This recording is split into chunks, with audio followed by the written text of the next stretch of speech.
Good evening, grave robbers, and welcome back to the television graveyard. We are your TV necromancers, Laura Print and Noah Houlihan. We have come here tonight to examine the spirits of past television shows to find out which ones could be resurrected, should be resurrected, and which ones should just stay doomed. This is a podcast in which we will analyze the history, the hype, and the aftermath of shows that ran only one season or only one episode. With me, as always, is TV's Noah Houlihan. This is the television medium. You can always turn it off. So we did 1969's The Cube, as written and directed by Jim Henson. Yes, Jim Henson and someone else. It was Jules something. Jerry Jewell. Jerry Jewell, excuse me. A longtime collaborator of Henson, worked extensively on The Muppet Show. Yes, this is a very interesting little project that we are doing after doing the Jim Henson exhibit. Mm-hmm. So we wanted to take some time and dive into some more Henson's least known work. And here we are with The Cube. Yes, so he co-wrote this with Jerry Jewell, who he was another featured Muppet performer and writer. Okay. So before we get too deep into this, let's pour one out.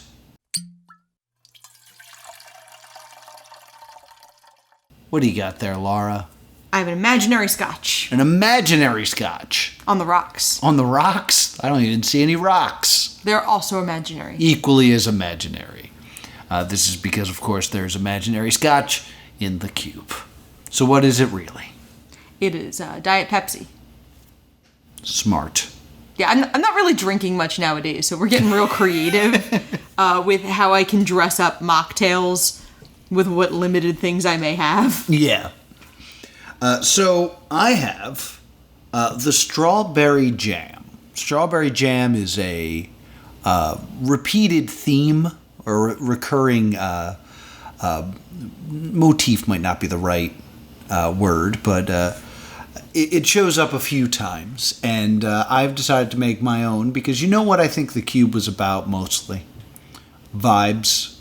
Vibes. So this is a strawberry limeade vibe who should sponsor this podcast. Vibe, far superior to beatbox. It also comes in a cube. Sponsor me, Daddy. Maybe less of a cube, more a rectangle, but it comes in a box of sorts, and I thought that was very fitting. So it is already strawberry flavored, and then I added some grenadine to make it a little more viscous, like strawberry jam. Yeah, even though that's cherry. It's still good. Good. It was good last time, and it continues to be good now. Good Vibes, sponsor us, you cowards. I'm not sure how well Sponsor Us, You Cowards is as a campaign. Well, it's worked 0% of the time so far.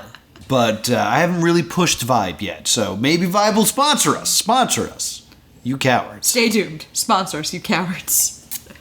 Yeah, when I say sponsor us to you cowards, I'm not just talking to Vibe. I'm talking to anyone who can hear my voice. Sponsor us, you cowards. And even if you don't want to sponsor us, you're probably still a coward. And even if you don't want to sponsor us, you cowards. So let's get into the cube. Special thanks to... This is a little chaotic for how... Yeah, I have barely drank any Vibe. And I'm not drinking at all, so... Special thanks to YouTuber Flynn Rider for making this available to us. And special thank you to Disney character Flynn Rider. You know why. We start with a man in a cube. It is a cube. It is white walls with like black grid across it. Yeah, it looks like it's made by it's 4 squares by 4 squares. It looks to be about 8 foot by 8 foot by 8 foot. Yes. I want to say that they do a good job making it feel like there are 4 walls. Because obviously there are 3 walls because it is a television show. So they have to, have the place to put the camera. But interestingly, there are a few cuts where the camera moves 90 degrees. Yeah. Which I know is just them turning everything, but they did a great job of making it feel like you are in this tiny cube with this man. We open on this man just kind of pacing around. We hear machine noises underneath, and he looks directly into the camera and says, like, "Hello, can anybody hear me?"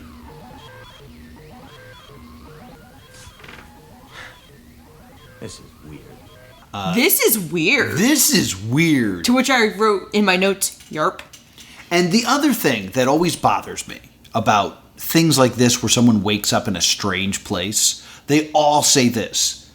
What is this, a joke? Yeah. Like, have you ever been the victim of a hilarious prank where you wake up somewhere strange? No. No one has. Why is that our instinct to be like, someone's playing a joke on me? This man never panics in this situation. He gets angry, but he never panics. So, the man is referred to as Martin in press releases released for this show. Really? Because in the credits for it, it's the man in the cube. Yes. So I'm going to just tell you guys right now. Here's a brief summary of what we watched. There's a man in a cube. Stuff happens, and then it ends. So stay tuned or stay doomed. Because really, we're about to say a bunch of nonsense into a microphone, and I want you to understand that's how this felt to watch it. Man in cube, stuff happens, then it ends. So let's, I guess, talk about the stuff. A man drops off a stool and apologizes that it is covered in strawberry jelly. This is Arnie. Yes. We will see him a lot. He's in my notes as the custodian, but at the end, he is given a name. Yes, Arnie. And he gives him the stool and he goes, "Oops, there's strawberry jam on this." And he wipes it off. And he leaves through... People are regularly coming in and out through one or more panels. Yeah, like these things open, and through the first, like, couple incidences, they kind of trick the man into not going through the door. Yes. Because the next people to come out are his family, his wife, Margaret, and his, like, in-laws. His in-laws are his parents. It's And he's, like, not sure who these people are, but they're all like, "Hi, honey. We were wondering what's keeping you." Look, Teddy, the show starts in about 15 minutes. Are you ready to go now, Ted? Where's your coat? Who are you? What is this place? What are you doing here anyway? Look, I'm sorry, but I think you must have made some mistake. "Hey, Ted, it's fine. You know, you gotta come with us." And then as they're about to exit, she goes, "You forgot your coat." And he turns. And he slams it on her. Yeah, and when he turns back, the door is gone. And then the manager, who's the other recurring character, is yes, we'll see the this manager character. And he kind of attempts to placate him. He shows him the call button so he can get anything he needs. Mm-hmm. And then quietly goes like, "All the other cubes." And Martin goes, "There are other cubes?" And he's like, "Ooh, I shouldn't have told you that. Ooh." And he goes like, "Oh, some people are trapped. Some are content." Yeah. People get out in various ways. All of us in management got out some way. So implying that if you get out, you work for the cube. Yeah, which means you never really get out.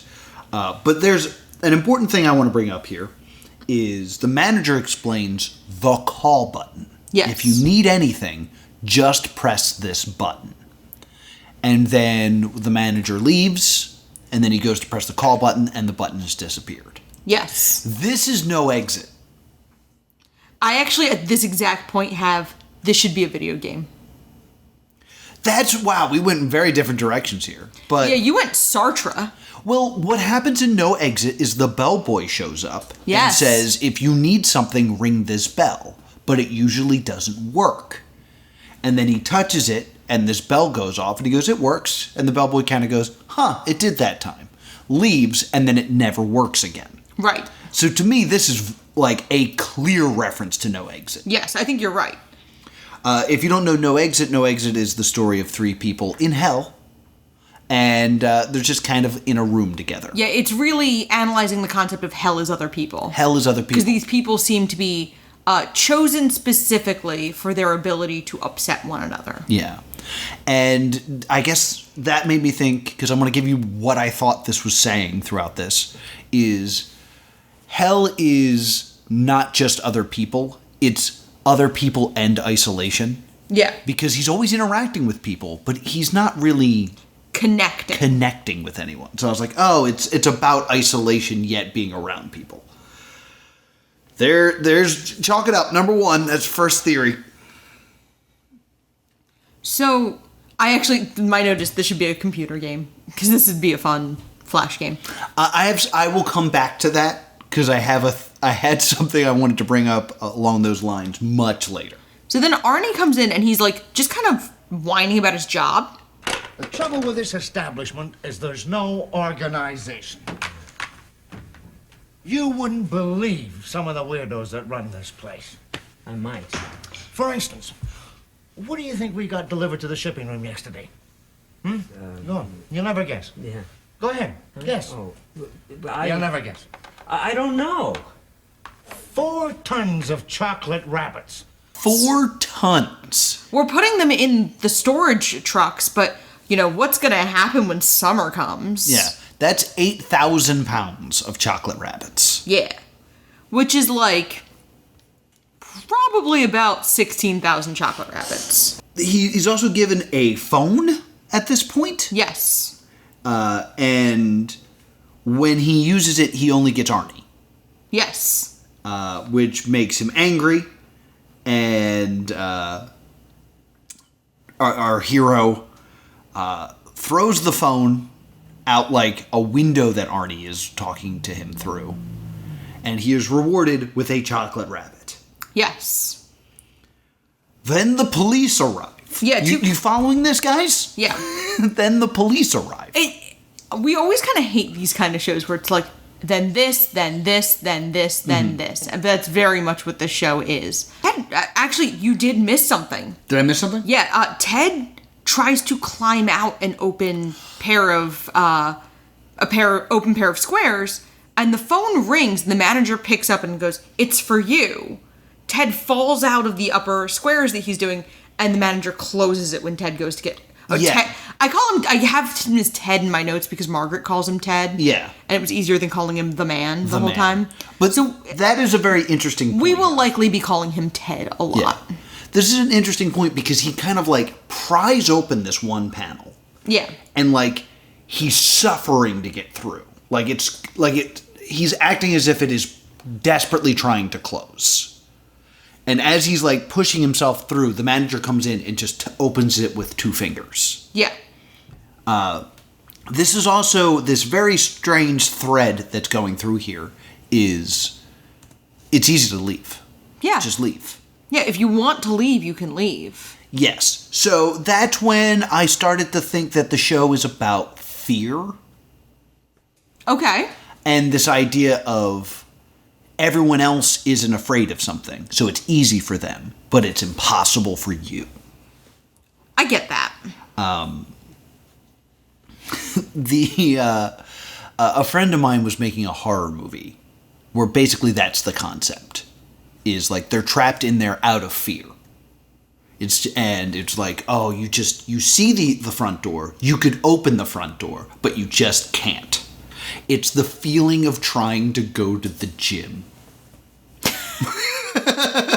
I mean, I feel that. It's just like, I'm dressed and I'm ready.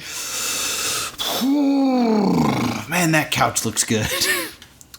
So then the cops come in. Yeah. And they're like, we're well aware of your activities and we have a search warrant. And Ted's like, yeah, search the place. There's nothing here. Yeah, what are you going to find?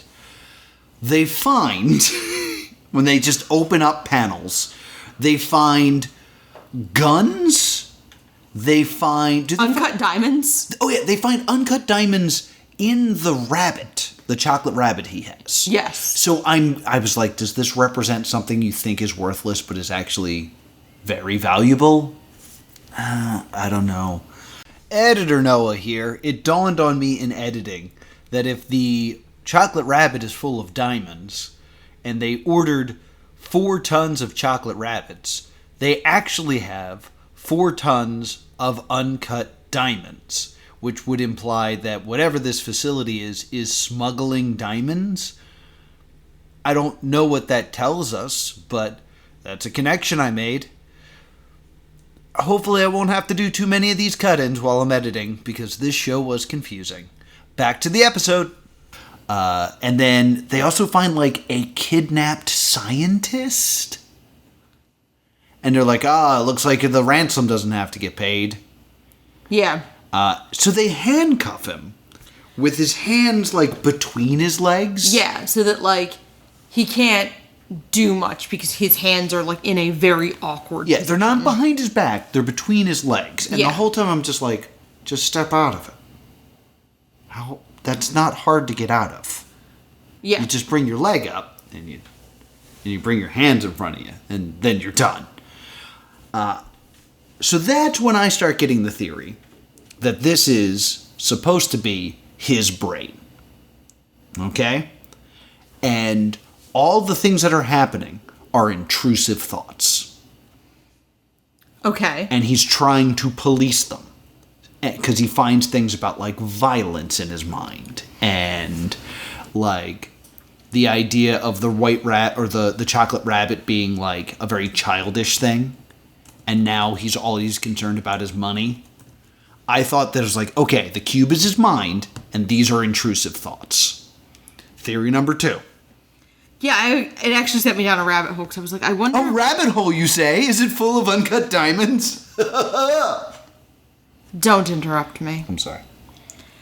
I was actually just looking at when the concepts of intrusive thoughts came under study. Mm-hmm. And I'm not seeing much before the late 70s, but this is a very quick and dirty search. Oh, yeah. I will have much to say about that exact thing that you're looking up. Here we go. There's some citations here with Eric Erickson, 1962.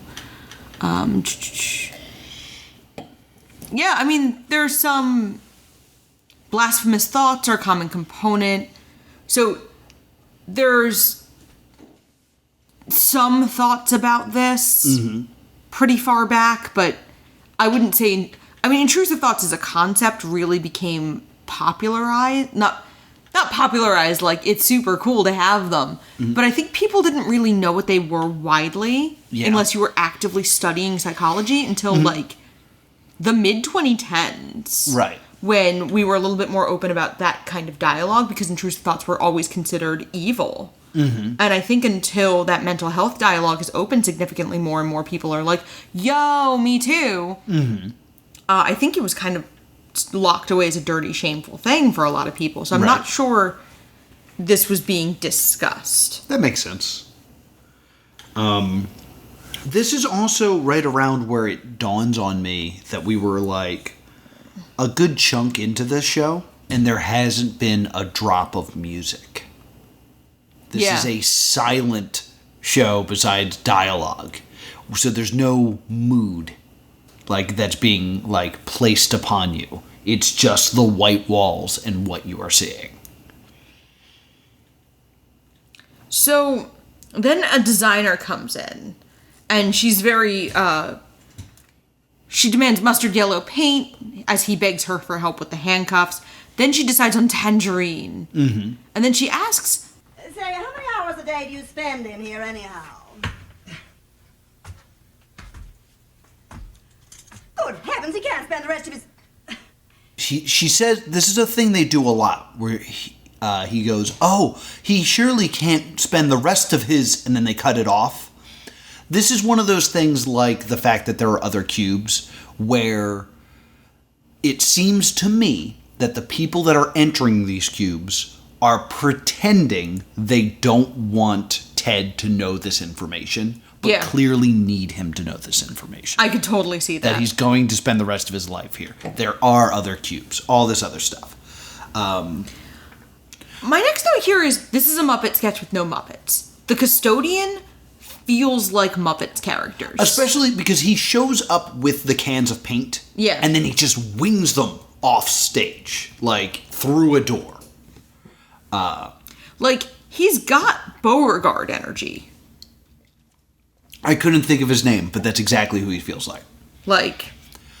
I also then... I'm sorry, do you have anything else to add about the designer also had, like, Muppet energy. She kind of, like... I could have pictured her as a lime green whatnot. Yes. Something about the glasses also was, like, very Muppety to me. Yes. So they decide on something soothing and white. Yeah. Which it already is. To me, there's supposed to be some... It seems to me there is some sort of metaphor now with food. Yeah. Because we've now had the chocolate rabbit, the mustard paint, and the tangerine paint. And the strawberry jam. So I'm like, is he being denied nutrients? Yeah. But again, there's theory 3. I'm trying, folks. And then a beatnik comes in. You've been visited by the fuzz. And the beatnik just cavalierly hands him the handcuff key. Oh, yes. Because this also bothered me. He finally gets the handcuffs out from between his legs. Yeah. But he steps through them so that cuffs end up behind his back instead of stepping through with his other leg that would put them in front of him so he could use his arms. So I thought maybe it was like, oh, is this saying like he's his own worst enemy? Just a thought. Theory 4.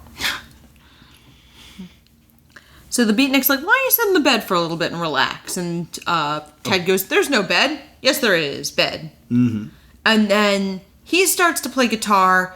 There are places that contain you and there are corners in your soul. And then the rest of the band comes in. Mm-hmm. And the chorus line of the little song is, you'll never get out, you'll never get out, you'll never get out of the cube. You'll never get out, you'll never get out, you'll never get out till you're dead, dead, dead, dead, dead, dead, dead. But it's very atonal, but it's very Beatles-esque in sound. Yeah. Like, it's late 60s, early 70s Beatles in spirit. Yes, absolutely. So then Ted, overwhelmed by the noise and the chaos, crumbles against the wall. Mm-hmm. And then a bell rings, and we hear the butler go, your rest period is over, sir. Mm-hmm. Implying that was the rest period. And then he's confronted with another man who is haggard and roughed up. And his name is Watson. Yeah, he crawls through one of, like, the lower panels.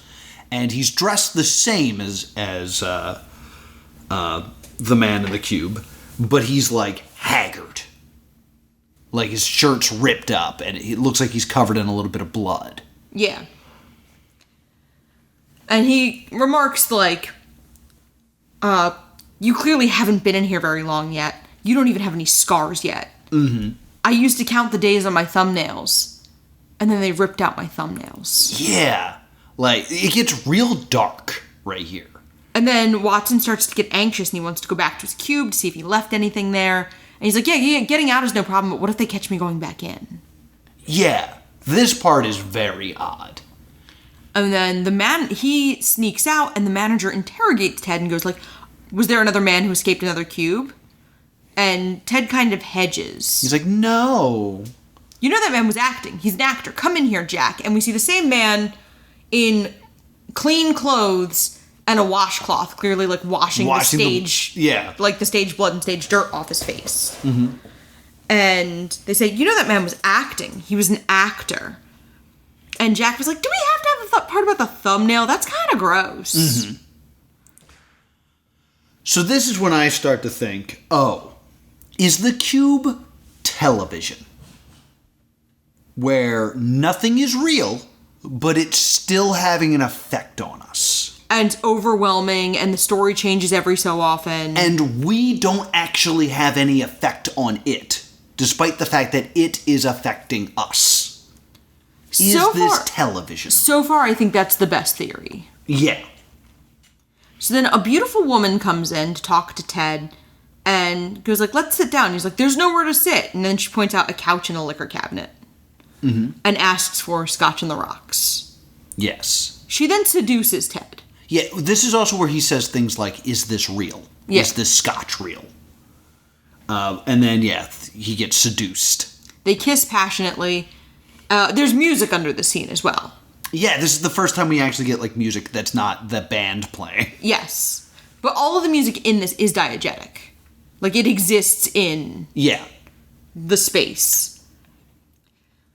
So, as they kiss, an assortment of white-coated doctors come in and assess his physical condition, like cheeks flushed, eyes dilated. Mm-hmm. And then the woman and the female doctor or nurse start to kind of gossip. And she's like, how was the kiss? And the woman who kissed him was like, eh. Yeah. Next time you kiss him. We flipped for it. We flipped for it. You lost. I kind of have the idea, I'm jumping back and forth between ideas here. Yeah. Because, like, this is, again, like, fear of rejection and, like, what is real and what is not. Like, is love real or am I just getting used? Also, to me, this felt very much like a commercial interrupting an important part of a show. Really? Yeah. Okay. Because it was like, oh, it's the big moment where they kiss, and then all of a sudden these people come in and are like talking about something entirely different and trying to like sell you with their information. Now, I was going to save this for later. Okay. But I think I have to kind of bring it up now because it's so obvious. When I think of commercial, the first thing that shows up, like the first thought I have is drugs. Okay. Like, oh, it's a commercial, it's probably for an antidepressant or like some sort of like allergy thing, or I'm supposed to ask my doctor about the purple pill and I don't know what the purple pill is. This to me is probably impossible for me to solve.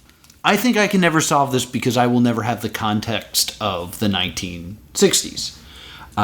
When I try to think of a commercial, I think of a drug commercial, which is something they didn't have then. I actually think of the Pine Sol commercials or the cleaning product commercials when we went to the Paley Center. Okay. And we watched Turn On. Mm-hmm. In the chaos of Turn On, which this feels a lot like Turn On. It does. It does feel like Turn On. In the chaos of that, the commercials actually made the most sense. Yes. It felt like a reprieve from the horrors of Turn On. We're not, like, when we watch YouTube, because we don't really watch TV, believe it or not, despite what this podcast is, we watch everything on streaming. I feel like all the commercials we get are either for other TV or are, like, drug commercials. Yeah. Like, that's what I think dominates television these days, is, like a drug to solve one of your problems. Yeah. So that's the interpretation I'm getting watching this in 2023, which is clearly not what Jim Henson was going for. Right. I kind of have this thing of like, the two women we've met so far are interchangeable. Oh, that's a really good point. Which one was the nurse and which one was the seducer? Yeah. It was a coin flip. Yeah. Because they could be either.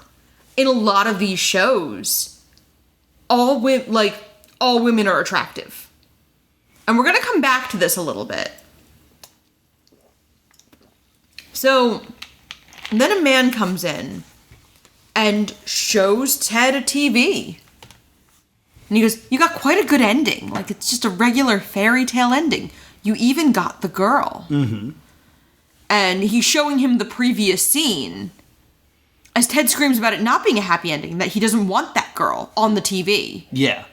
And that's when the man says the quote you started the show with. Yeah. This is the television medium. You can always turn it off. Then when he turns it off, he and the television just vanish. He also says, and this is something I thought was important, was this will help you decide if this is reality or illusion. And Ted's like, well, what if it's neither? I was like, well, then it's hallucination and you're insane. Yeah. And this is the first character that's kind of walked in like, so what do you think this is? Like, I almost wonder if this was like directly at the halfway point. And this was kind of like Jim Henson, like, being like, okay, so here's your options. You can either decide that this is just real at face value and it's a man stuck in a cube. It is something else that's like metaphorical, or it's just nonsense. Those are your options. Yeah. It's television. All right, I'll get out of here and let you watch more nonsense. So then we get, I think, one of the single most interesting scenes is we get a black man comes in. I think this is the only person of color, and he's credited as the Black Militant. Yes. That is what he is credited as in the credits and the script. Mm-hmm. And he talks about how nice the cube is and how safe it is. But there's one thing he doesn't like about it. It's all white. It's all white. And Ted kind of stammers like, I didn't think about it. Well, you damn well better think about it. It's nice and it's safe, and you made it, and you're gonna stay in it until you die. And you're gonna die in it. This is a mausoleum to whiteness. A temple. Pure as the new fallen snow. Mm-hmm. And then they have a heated argument. Yeah. Because the Black Militant offers to allow Ted to leave through his door. Mm-hmm. And Ted at this point is maddened and broken and says, I can't, it's your door. Yes. So, I have theories about this. I mean, it's very interestingly, this is in like the peak of suburbia coming into concept. So the idea of these safe white places that you can't leave, that are all the same. Yeah. And like, we're late to the theater. A girl at your house with scotch on the rocks. A doctor's appointment. All of these very safe suburban beats. Yeah, it's true that other than the man who has come from somewhere else, everything that is kind of torturing this man is a safe thing. And the man coming from somewhere else is just an actor. Yeah. And there's a band, and the music's kind of unsettling, but they're just a band, and they helped you out of those handcuffs. Yeah. And nothing really bad has happened to you, even though you were arrested. Yeah. So I do feel like then, is it like a commentary on safe suburban sameness? That is a good takeaway from this.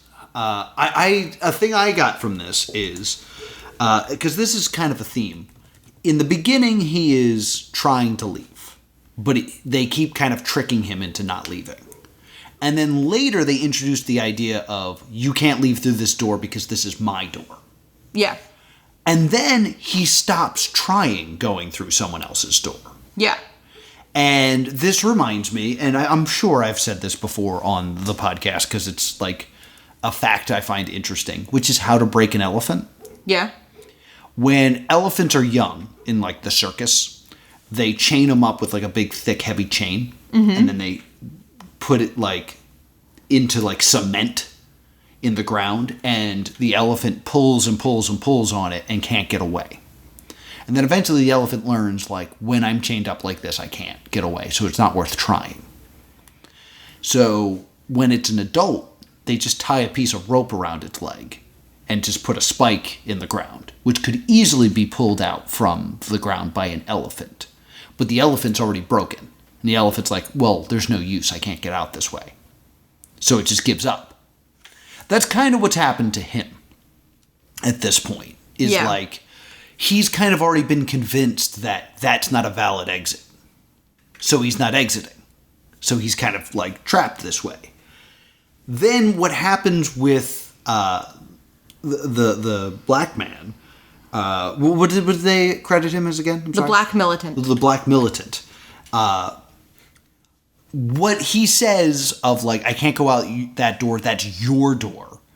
The way it is said, it could definitely be interpreted as a white man, I'm not using a black door. Yes, and this would have been in that era. Mm-hmm. I did a little bit of, I remembered back to the exhibit. Yeah. Jim Henson was living in Greenwich, Connecticut when he was writing and producing this. Oh, where Vince McMahon is from. In the suburbs. He had moved out of Manhattan and moved into the suburbs. And I believe he does leave the suburbs and moves back to New York in the 70s.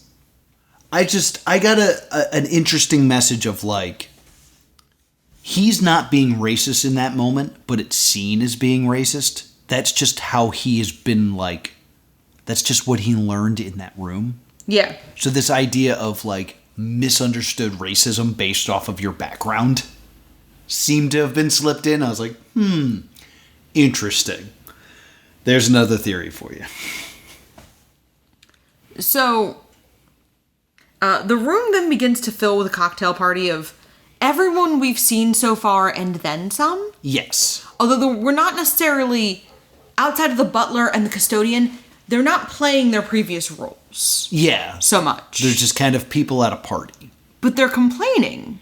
Did you catch what they were complaining about? No, I missed this. No structure at all? I didn't like the ending.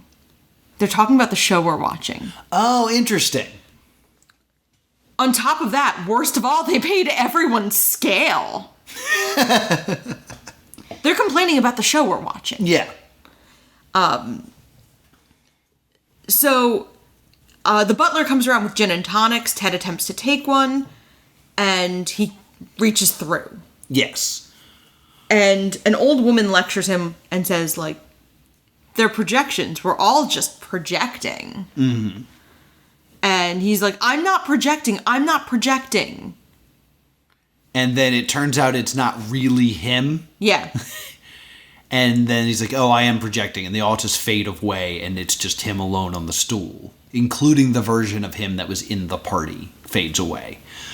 This seems to be the clearest symbolism of, like, the person you are versus the person you put out, the person you project into the world. Then an old man comes in and goes, does it occur to you you might be dead? And this is just what being dead is? I hate that this happened. I actually love it because... Really? Yes. Because I think it just hangs a lampshade on the easiest, laziest interpretation and makes it less likely. Oh, I almost wish that he then said, you think this is maybe just a dream? Yeah. Or you're in a coma? Which, because that's what I thought funny, is I was like, really? I guess, especially if, now that I know that that's what the party was about, to put that juxtaposed to the party of just like the idiot who's not in the cube. He's one of the few people that doesn't actually enter the cube. He's just kind of, it opens up and he kind of just sticks his head in and he's like, maybe you're dead. And then it closes. It's just like, oh, well, yeah, I guess that could be an interpretation of this, but that's not interesting. Yeah. You know what? You've convinced me. Yeah, I actually, because I hate it was all a dream. I hate he was dead the whole time. And I hate they're insane. Those are I think they can be done well, but they're often done as cop-outs. Yeah.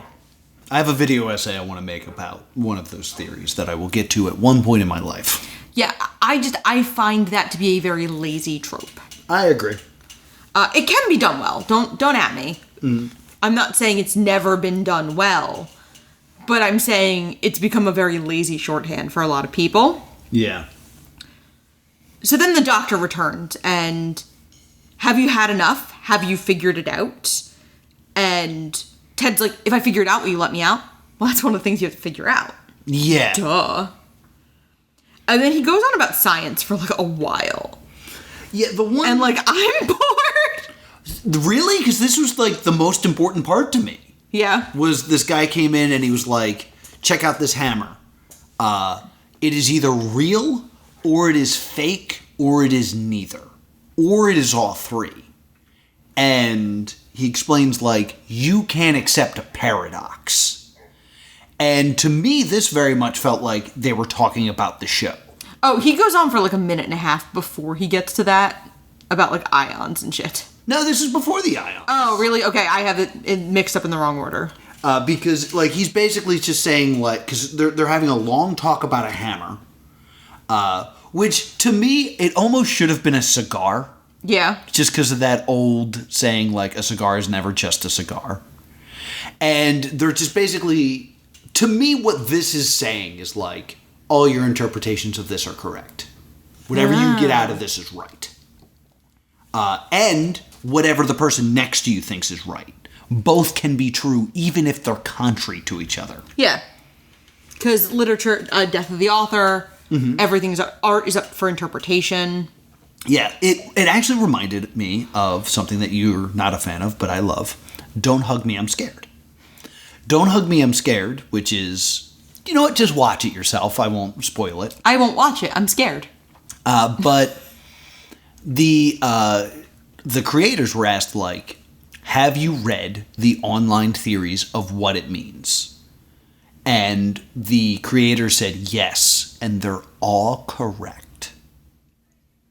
And I love that idea of just like, yeah, I'm creating this for you, but you're part of this. Your interpretation is what makes it art. Yeah. So I'm volleying.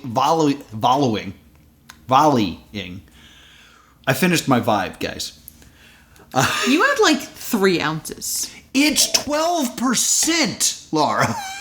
12%. I'm hitting this towards you. It's important that you hit it back with your own spin for this to matter. Okay. Yeah, that was a really, really good tennis metaphor. Just so you know. You started with volleyball and ended on tennis. What do you think tennis back and forth is called? Do you think maybe it's called a volley? Because it is. Vibe makes Noah combative, and I don't like it. You were telling me I was wrong! Sports. Why are you like this? I told you! Vibe! Sponsor us. Yell at your co-host. Vibe. Sponsor us, you cowards. Yeah, I don't think yelling at your co-host is a good way to push a product. That's just my interpretation. I'm going to volley that back to you. So, this is an interesting bit where he throws the hammer through a wall. That way it means Arnie has to come back and fix it. Yeah. I love the look of what goes wrong with the wall. Talk about it a little bit further then. So, it reminds me of Muppet Vision 3D, actually. Interesting. Because it's clearly like a pre-cut piece of that panel with red light behind it. The way they do the explosions at the end of Muppet Vision 3D. Interesting. It was very Muppety to me. Because what it reminded me of was that nightclub that Jim wanted to do with the projections. Yeah. Because it's a projection of something, but you can't quite tell what it is. So it kind of inspired that in my mind. But Arnie comes in and says, oh, that's a 47 hole. Yes. And he comes out and he comes back with a suitcase that says 47, and then he's got like the perfect puzzle piece to just put in that hole. I love that. I'm sure it means something. And but then, to me, I was just entertained by that moment. And then he's complaining, and he goes, "Oh, that doctor's such a pain in the neck. Mm-hmm. Good thing he doesn't exist." Yeah, there's a big line of like what is real and what is not real throughout this whole thing that is very confusing. So then a young lady comes in. Yeah. And she's like, I've been trying to get in to talk to you. Is there anything I can get for you? Is there anything I can help you with? And he asks her how to get out, and she's like, you know I can't tell you that, but I can give you a hint. Yes. It's gonna get worse before it gets better.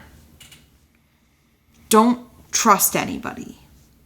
And then they start to argue. Yeah. Don't even trust me, because I'm lying to you right now. And then she begins to change before his eyes and age. And her voice gets very aggressive and, for want of a better term, like very Margaret Hamilton Wicked Witch. That's exactly what I thought of. Like, very child witch. Mm-hmm. Like, wah! And then she goes, everybody changes, kid. And then the cube opens like a garage door, and she's in like New York City. Yeah. And then it closes behind her. Very confusing. Yeah, it's odd. So that happens. And then the butler comes in and is like, your time's up, dude.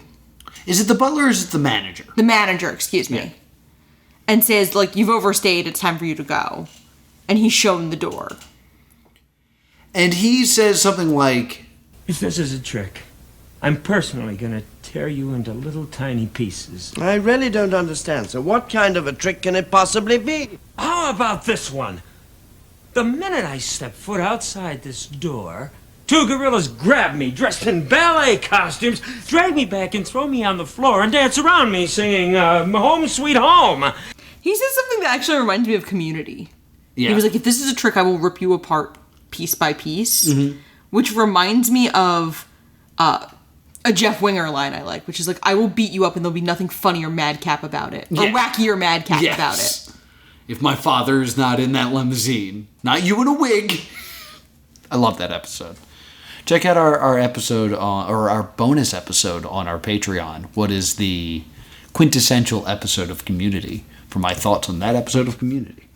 So he goes to then leave, and 2 gorillas in tutus jump out and drag him back in and dance around him, just as he had said. But instead of singing Home Sweet Home, they sing Cube Sweet Cube.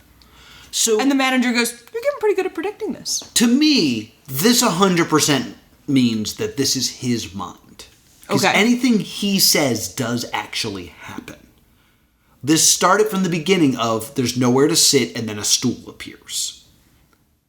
So, like, to me, the fact that he can manifest stuff makes me think this is his brain. Arguably, following that, we could actually even go into the late 60s is when we start to hit, like, the convenience era, the 50s and 60s, when modern suburban conveniences start to become more common. Okay. Because I remember, like, appliance advertisements for that era. Because this is, women are just about to really start heavily entering the workforce. Right. And a lot of the appliance things at that time were very much based on, like, this almost retrofuturistic idea of just imagine it and it can be yours. Yeah. And that's kind of what this made me think of when you were talking about that manifesting of, like, the stool, the couch. He thinks about it, he sees it, he wants it, he gets it. So, 2 comics enter and start kind of just like... Yeah, then we get 2, like, clowns that come in. Yeah. And they, very interestingly, have a laugh track. They which, do. Again, made me think, is this TV? Yeah, it's like these 2 stand-up comedy guys. Yeah. And they get angry that Ted's not laughing at them. So they laugh at him? Yeah, they, like, kind of gang up on him and start laughing in his face and being real creepy about it. And then they leave? They just kind of leave, and then a boy on a tricycle comes out and says, you're never going to get out of here. Yeah. And then he leaves. And again, this is, like, kind of still going in that, like, suburban trapped feeling. Yeah. A child shows up. Clowns, we've had a lot of discussions, weirdly, about the last time you saw a non-ironic clown. Yeah. Something that everybody else thinks is funny that you don't. Yeah. That you're not in on the joke, or you're preoccupied with something else. And then a child comes in and, like, you're never getting out. Like, once you have a kid, you have a kid. There's a lot of references to, like, childhood in this as well. Like, the chocolate bunny kind of represents childhood in a way. There's another theory for Mass you. production. So, then a monk comes in. And this monk is someone we know. It is? It's Jerry Nelson, noted Muppeteer. Really? Yes. Interesting. He is known for Floyd Pepper.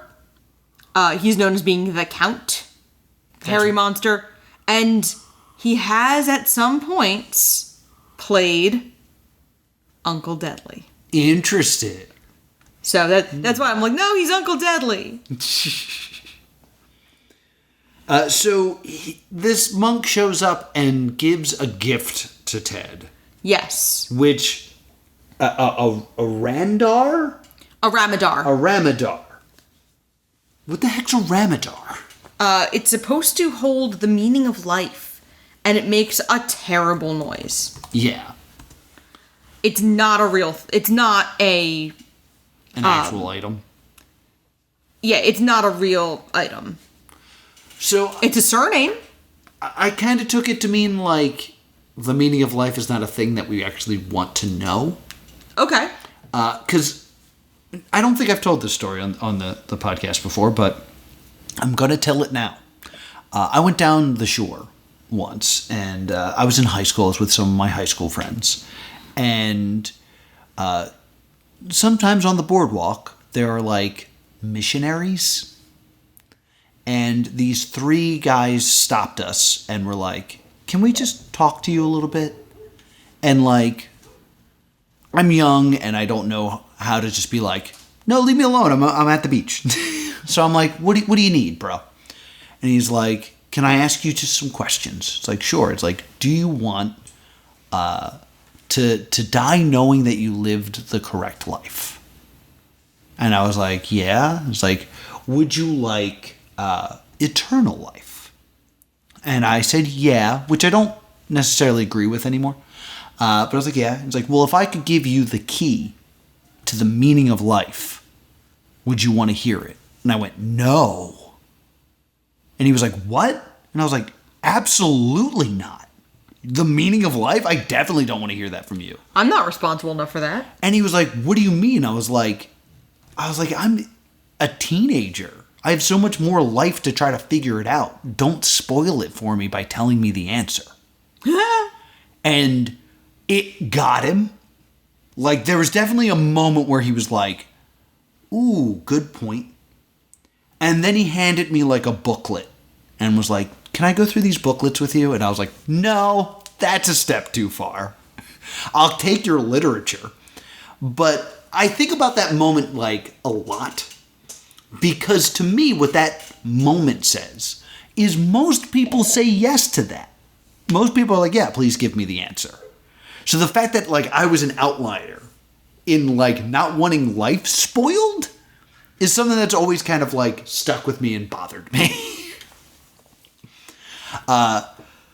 To me, that relates to this, to tie it back into the thing, where the meaning of life is hung on his wall in this device. Mm-hmm. And it's annoying, and he doesn't like knowing it and doesn't like having it, so he smashes it. Yes. I don't know if this is a way of, like, not accepting the meaning of life or just not liking what the meaning of life is. And he breaks the stool that and he's he breaks had the the whole stool time. to do it, yes. And breaks it with, like, the leg of the stool. And then he goes toward it and realizes what's inside. It's strawberry jelly. Strawberry jam. Jam. It's been jam the whole time. And then Arnie comes in. You broke your Ramadan. Most people do. Your Ramadan. Most people do. If you ever want another one, let me know. Yeah, that's very interesting. That line of just like, this is what everyone does. Yeah. To go off on another tangent, reminded me of Portal. It was very much the, like, you have incinerated your companion cube faster than most people have moment of, like, yeah, everyone does this. So Ted crumbles in the corner, exhausted. And pallbearers enter with a coffin. They put down the coffin and leave. Ted approaches the coffin, and he's going to open it. What did you think was going to be in the coffin? Him. Yeah, I feel like that's the easy answer. Yeah, I thought it was going to be himself. Nothing. Nothing at all. Yes. So then he closes the coffin lid and just sits down in the coffin and looks up and sees a chair with a simple little gun. Just a little gun. Yeah. He cocks it, checks if it's loaded. Then he tries to put it to his own forehead, pulls the trigger, and black ink comes out. Ooh, is that what you interpreted it as?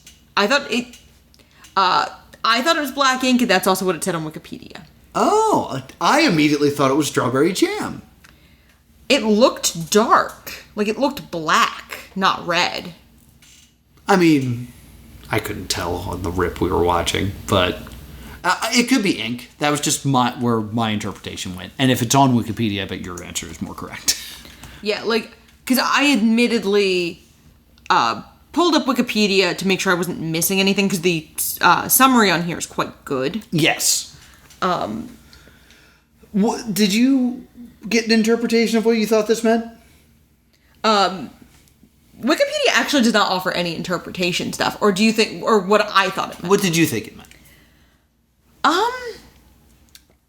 The prevalence of violence. Interesting. Because I'm thinking about this, like, suburban society of implied violence, but you don't see it. Mm-hmm. And, like, how much do we not see of someone else's life? Mm-hmm. I took this as very nihilistic. Yeah. Of, like, opening the coffin and finding nothing. No meaning. Nothing. Emptiness. Just ending. And when he pulls the trigger and it shoots himself with ink, all these people jump out and laugh. Yeah. So this idea of, like, life is a joke is kind of what I got out of that. And so they all kind of are like, it's just a prank, bro. Mm-hmm. It's just a prank, bro-y. Mm-hmm. The room fills with the whole cast. And then he punches Arnie and the manager. Just rampage. The punch to the manager looks awful. It looks terrible. Like, it looks like a bad middle school stage punch. Oh, yeah. When I say it looks awful, I don't mean like it looks like it hurt. Yeah. I mean it looks like he connected with nothing. Yes. And then accuses everyone of lying, right down to full Austin Powers, that woman is a man baby. What was that about? And then he is, and he's a mailman? Yes. And he hands him something. He's a mailman. Oh. Ah. Cha-cha-cha-cha. And that could be a statement on, like, the evolving gender roles and the rise of androgyny in pop culture and especially youth culture. Yeah. Because we're about to hit the 70s, where androgyny becomes very fashionable. Yes. He's basically then does this monologue of, like, none of this is real, but I'm real. And I realize that now. And then they cut to a version of him in a suit going, here, here. And he's like, no. I'm real and you're not. Don't do this trick to me. Yeah, I mean, he just kind of starts going, I'm real. What you get is what you see. Mm-hmm. And then he's like, I'm walking out of here. And he leaves the cube. Yep. And he's joined by someone. It's not the manager character. It's just like a different guy. Who's like, ooh, it took you longer than we thought. Yeah. And he congratulates him and escorts him to his office, which shockingly, he goes through a door and it's not another cube. Yeah, like you feel like it's supposed to be. And they start signing the release forms, and he's offered a cigarette. My note already says he's gonna end up in the cube. He's gonna end up back in the cube. Oh yeah. He gets offered a cigarette, and then I have the note. Oh yeah, it was the 60s. Yeah, I had that thought too of like, wow, smoking on television. And he's like, I'm real. If I hit my hand, it hurts. If I cut myself, I bleed. Whoops! Accident. Ha! Cut myself. And then the man says, taste it. Mm-hmm. Strawberry jam. And then everyone and everything fades away, and we hear the machine noises from the beginning. And he's back in the cube. And the credits roll over Ted pacing the cube. Mm-hmm. February 1969 was a weird time for TV. Yeah. Because would you believe that this show airs about 3 weeks after Turn On? Really? Yes. I thought you were going to say, like, The Prisoner. No. Both of these aired in February 1969. Wild. Isn't it? Yeah. This is the fact that he cuts himself, licks it, and it's strawberry jam is very interesting implications. Because that means the stool he was given had blood on it. Yes. What does that mean? I don't know. I mean, they mentioned you don't have any scars yet. Jack, when Jack shows up, was covered in blood. Yeah, which I guess was just strawberry jam. Yeah. So this aired as part of NBC's Experiment in Television. It was an anthology series. Mm-hmm.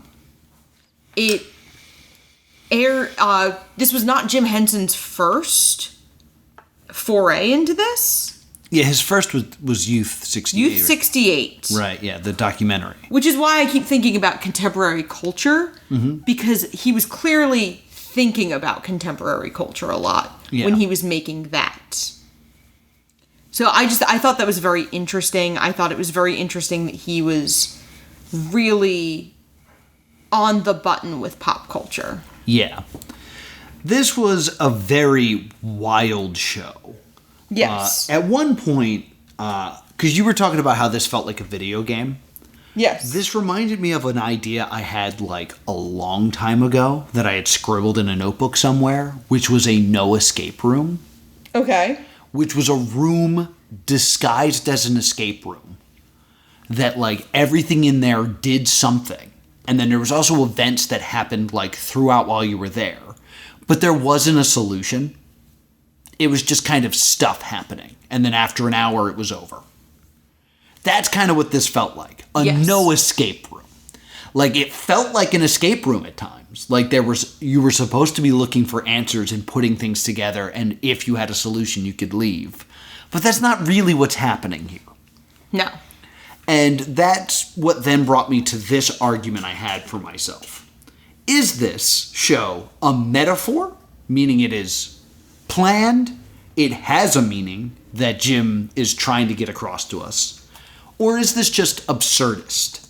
A series of things that don't mean anything, that we assign meaning to because we are human beings that watch a thing and we're like, well, it has to mean something. I mean, this is on the heels of the theater of the absurd movement, which was heavily the 50s and 60s. Right. So, I think both are true.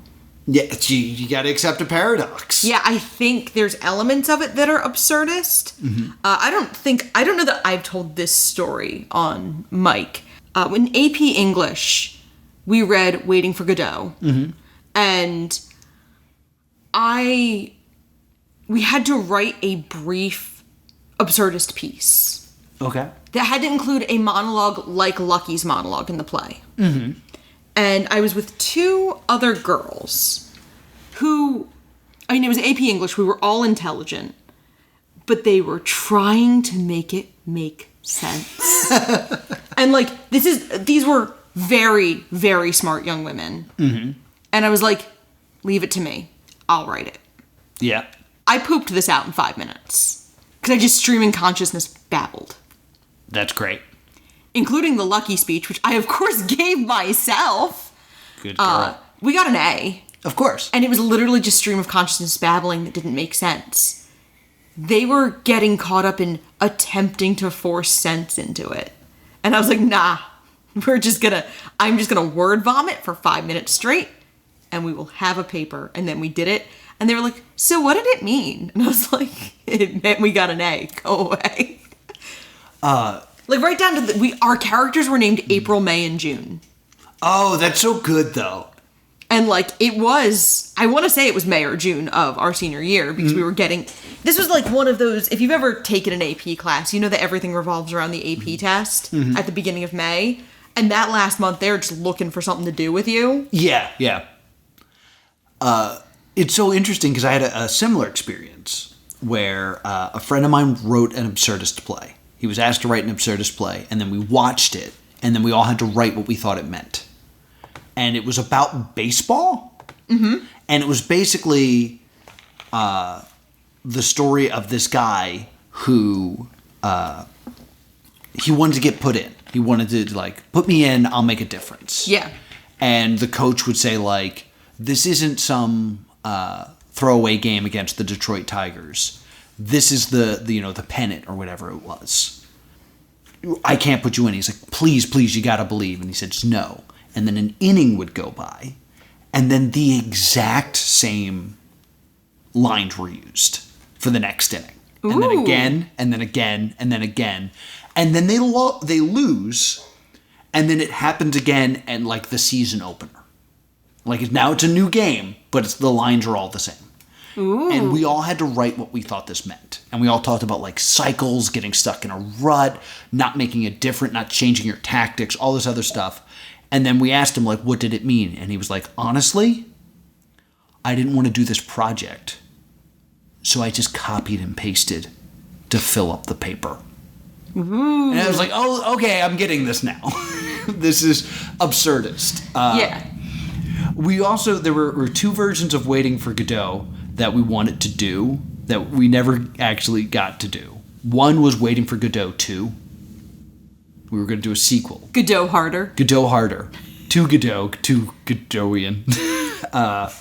And The vibe's hitting you pretty hard. It was just a tree, and the curtain goes up, and there's a sign on the tree that says, I was here, where was you? Where were you? Godot. And then curtain down. And then we had this idea, which I'd still like to do. It was called Godot with Razor Blades. And it was, we were going to take the play, Waiting for Godot, and randomize the line order. Okay. And just do it.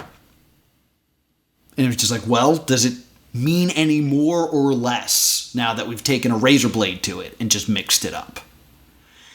And that's kind of how I feel about the cube. Is if you took all those events and randomized the order, do you think it would change how you felt about it?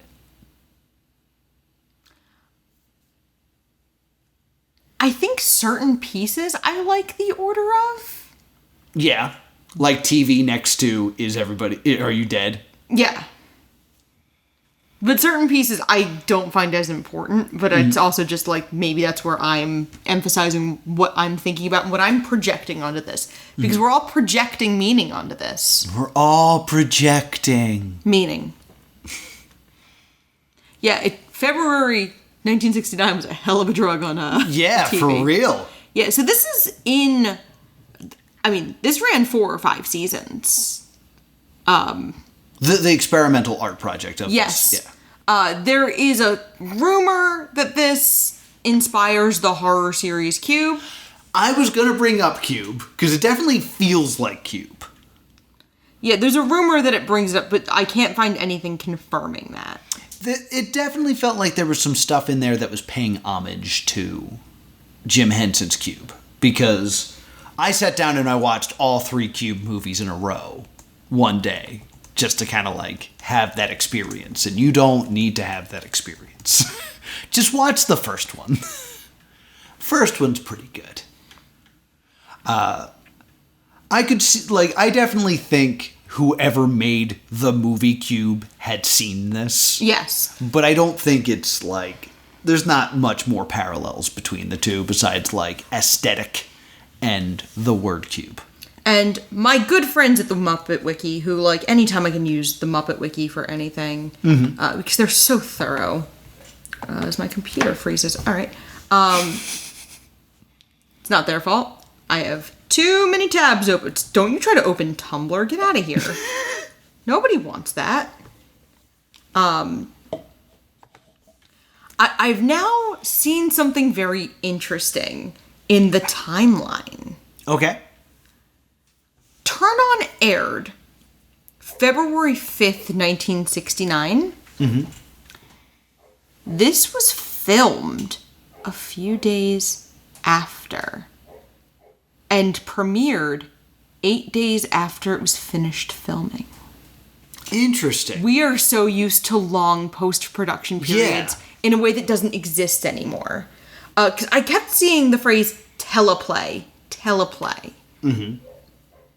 Outside of takes, I don't know that there was a lot of editing that needed to go into this. There's definitely a few moments where I'm like, wow, we've sat in this shot for a long time.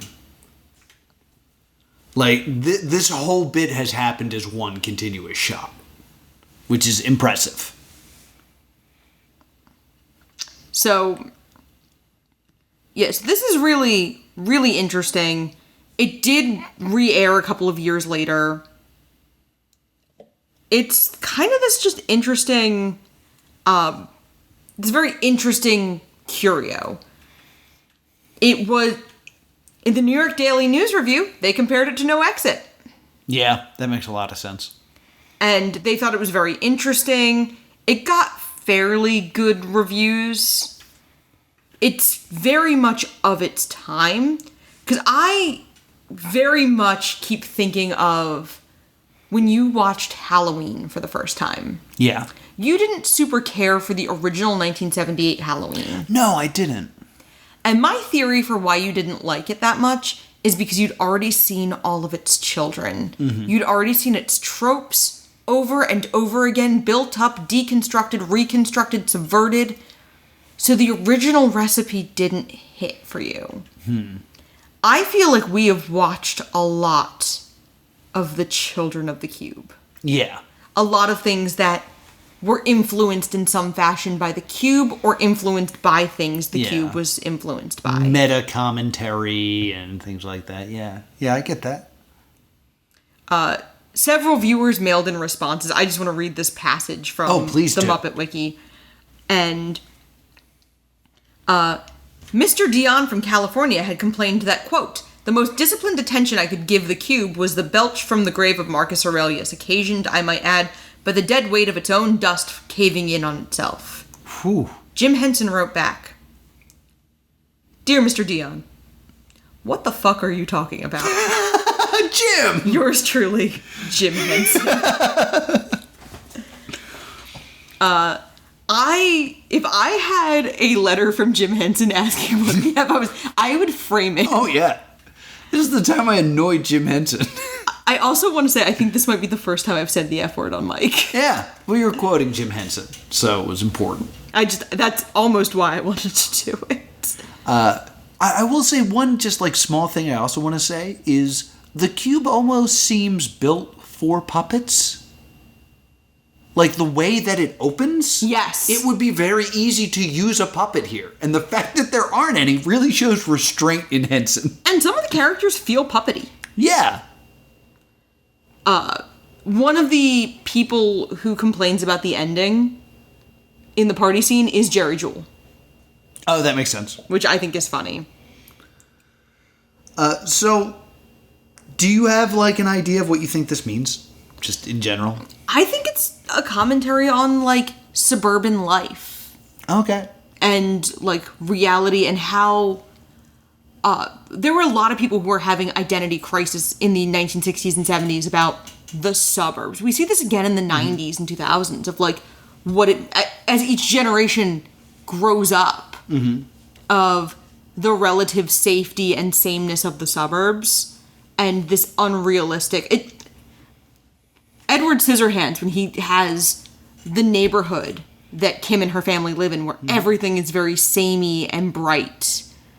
Like, I kind of have that thought of every generation. Gen X had it, millennials had it, and I think this was the boomers' version of that feeling of growing up and having that crisis of like, are you special? Are you different? Or are you living the same life hundreds of other Teds are living? Yeah. I honestly, if I had to say what this meant, would be that this is his mind. And the idea of like having all these thoughts that you don't know what to do with. And the idea of I am real and I could feasibly leave this place. But I really can't because who I am is in this space, in my mind. Like, if I stop being that, then I stop being me. If I get rid of all this stuff that's going on in my brain. That was my interpretation of it. Yeah, I think it's super interesting that, like, even as they were writing this, they kind of acknowledged that thinking you got out of something and being still there was starting to even become a trope in the 60s. Yeah. I just think this was really an interesting thing that would have aired on, like, a Sunday. Yeah, I think February. Jim would have enjoyed the fact that we sat down and talked about this project for longer than the project was. Yeah. I think he would have appreciated that. I think he would have also really liked the first time I said the F word was quoting him. Yeah, I think he'd appreciate that as well. So here's the really weird question, though. What's the verdict on this? Should there have been more of this? I don't think there could have been more of this, but I would have liked to have seen more of young Jim Henson's. Yeah. Because I don't think it's a spoiler to say that we are eventually going to cover the Jim Henson Hour. Yeah, that's to be done. And I think we're going to see more of a later adult Jim Henson. Because that's also an anthology series. Yeah. So I think that's really, really interesting. Yeah, I think stay doomed by which rule was that? The over the garden wall. The over garden the wall rule of like, this is a complete story. I think you could do more. Like, you could do another episode that is someone else's cube. But like, eventually it has to go somewhere if you did that. Yes. There'd have to be an ending. Because I also think about like, the film's cube. Mm-hmm. The film cube is very interesting. You don't get a lot of answers, but there's a lot of things to think about. The second cube is clearly like, cube, but more. And the idea of taking this and raising the stakes seems like a bad thing. Even cubier. Yeah. So I don't need to see Hyper the Cube. So I would put this as a stay doomed as well. So I think that's going to do it for us here at Stay Doomed Studios. Yes. Thank you so much to Matthew for being a super cool patron. And if you want to be a patron and help decide what we do on this show, be sure to check that out at patreon.com/plus2comedy. We got a bit of an interesting schedule set up for you guys. Yes. Next week will be an on the road as we are very, very busy this week. We got to survive June. Then we will be doing Evil Monkeys. Yes, this won the poll roughly 1,000 years ago. Yeah, this won a poll, and like when we went to watch it, it had been taken down. But luckily it has been found, so I was like, this is an episode we've owed, so we're going to do that. And then we're going to do a poll episode. Dang it, we need to do one of those.